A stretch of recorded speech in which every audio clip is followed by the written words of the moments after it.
Good morning. It is October 21st. So you know that means that we are on Proverbs chapter 21. Let's dive into God's word together. As you guys know, comment the verses that stood out to you, and I'm going to tell you the ones that stood out to me. And if you're interested in any of the resources that I used in today's Bible study, they're already linked in the description box because why? I got you. Let's go. In Proverbs chapter 21, we see a lot. I mean, at least two of these verses, Solomon is talking about marriage. He's talking about the man and his understanding.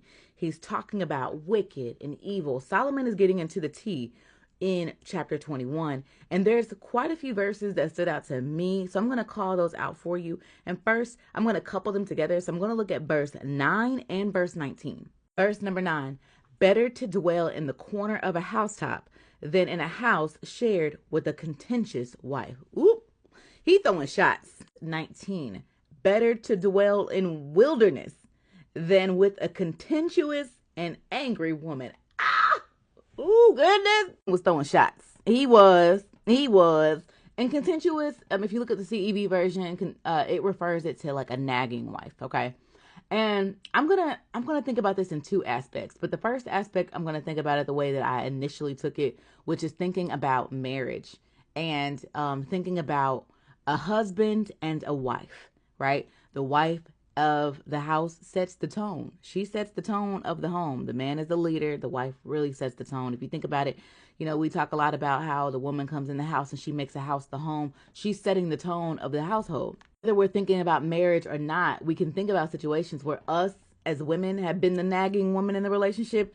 Listen, if you haven't been a nagging woman in a relationship, hats off to you because good job. I can tell you the relationship with my children's father, baby, I was nagging my head off. And when I look back, I'm like, oh, I'm ashamed. I'm ashamed because I knew I wasn't supposed to be in that relationship. But even in the relationship I chose to be in, I still wasn't a solid woman. And I say that because I allowed my emotions to control a lot of the situation.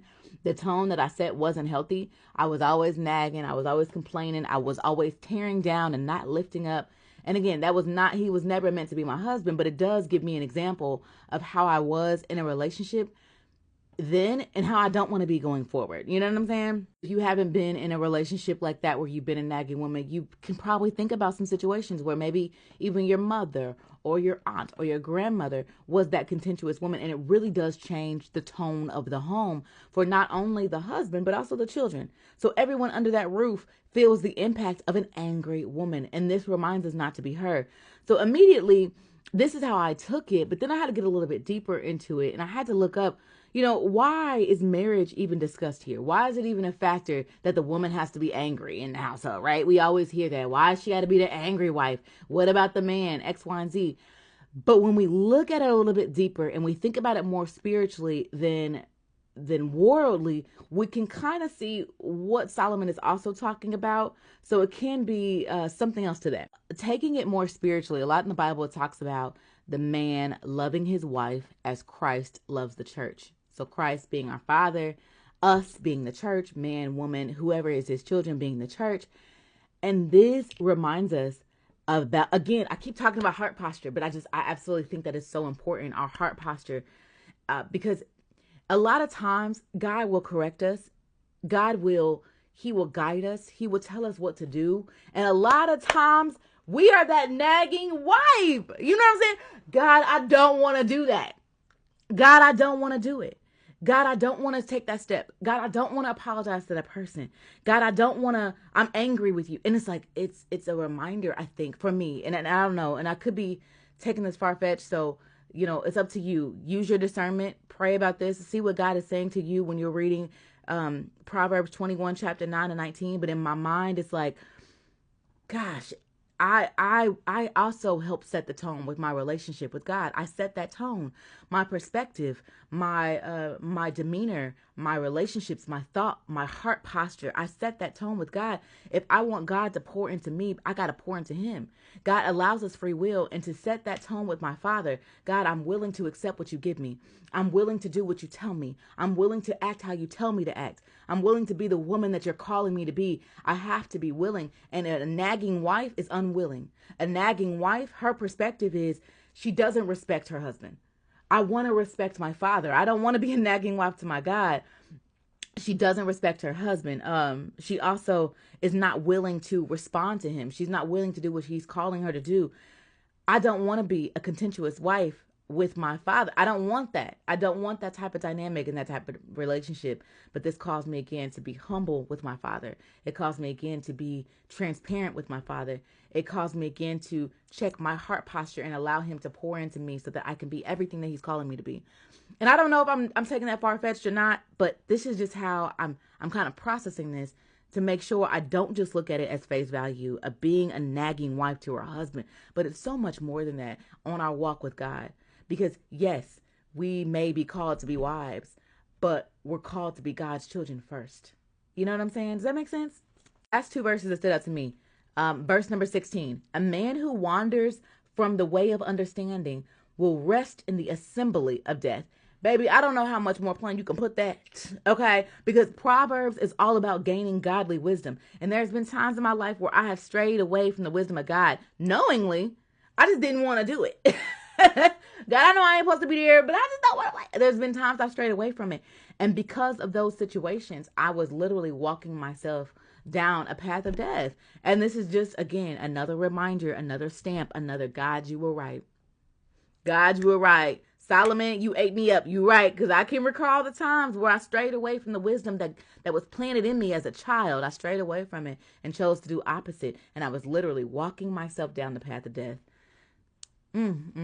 Not least, verse 30. But I'm going to read verse 30 in the CEV version in my Bible app. 30. No matter how much you know or what plans you make, you cannot defeat the Lord. I talked about this in a previous chapter, but I don't want to make no plans that ain't God's. Like, I need his guidance. I need it. I crave it. I've seen how following after God's footsteps has given me an overwhelming amount of peace. Peace I can't even explain. I can't even explain it, baby. It's beautiful. It's like you're walking on cloud 9. It's amazing. It is just a level of peace when you take your life out of your hands and give it to your Father. I don't know how to explain it. I have no clue. It's amazing. It's beautiful. It's euphoric. It's giving that to him. I don't want to make no more plans. Because I know when I try to make plans, baby, I was no good, honey.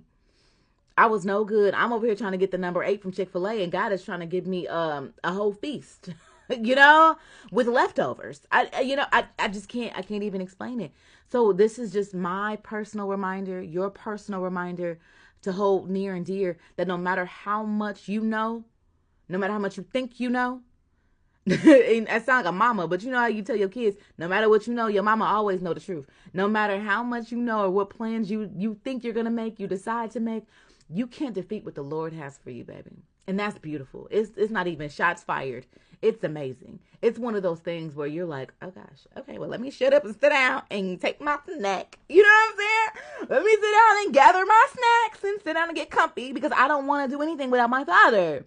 Period. No, I don't want to go. My daddy didn't say I could. Love that. And even you look at verse 29 in the CEV, wicked people bluff their way. They figure it out on their own. But God's people think before they take a step. Baby, I don't want to take a step without my Father. What?